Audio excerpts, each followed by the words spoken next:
Last week, my mom showed up at my door with cookies and a fake smile. Dad stood behind her, dressed like he was closing a deal.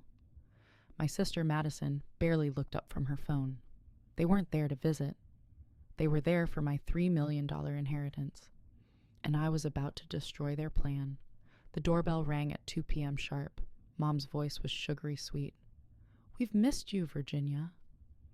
They'd never even been to my house before, but suddenly they loved my floors, my view, my life. 5 minutes of fake small talk later, Dad leaned in. "So, Virginia, it's been 2 years since your grandparents passed. Maybe it's time we talk about the estate."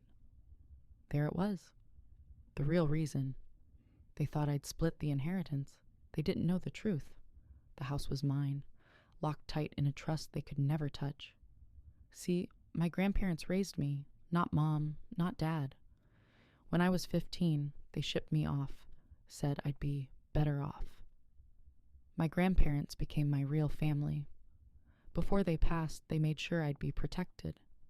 Their attorney set up a living trust, with medical records proving full capacity, video statements, and a no contest clause. If anyone challenged it, they'd lose everything. Even the $50,000 each of them were left. When they died, the trust triggered automatically. No court, no debate, just a letter. "You are our family, Virginia." "Do what brings you peace," my parents called, furious. "This isn't fair. This can't be legal." 3 lawyers told them it was. Then they went silent, until last week. Mom set down the cookie tin. "Maybe we could sell the house now," she said. "Split it properly," Madison added, all fake sweetness. Dad smiled. "We've already got a developer interested. Oceanfront property like that. $4 million easy. Your share would still be over $1 million. Your share. Like they were doing me a favor." I stood up, grabbed a folder, and dropped it on the table. "Actually," I said, "I already made my choice 18 months ago." Madison opened it. Her smile vanished. "You created a charitable trust?" "Yep. The Hawthorne Foundation. Named after Grandma. I get 5% a year for life. When I die, the rest funds scholarships for low-income students." Silence. Dad's face turned red. "You gave it away?" "No," I said. "I honored them.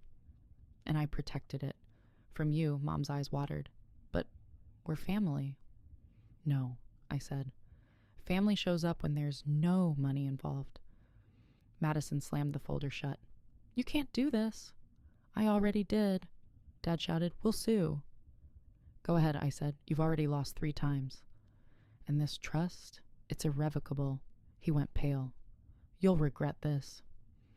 "Maybe," I said, but Grandma and Grandpa won't." They stormed out, Mom clutching her cookie tin. Madison slammed the door. That night, I drove to the coastal house. The sun hit the windows just right, golden, peaceful. I walked through Grandma's rose garden, breathing in the ocean air. A few days later, a letter arrived from the first Hawthorne Foundation scholar, a girl named Sarah, studying environmental law. "Your generosity changed my life," she wrote.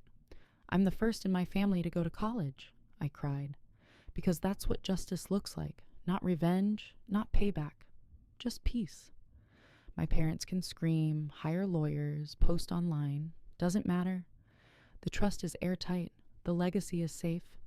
And for the first time in my life, so am I." Virginia didn't get revenge. She got justice. Her grandparents raised her right, and she honored them right back. Sometimes karma doesn't need chaos, just a smart lawyer and a watertight trust. What do you think? Was she right? Let me know in the comments. And hit subscribe for more real-life stories where karma wears a suit and always wins.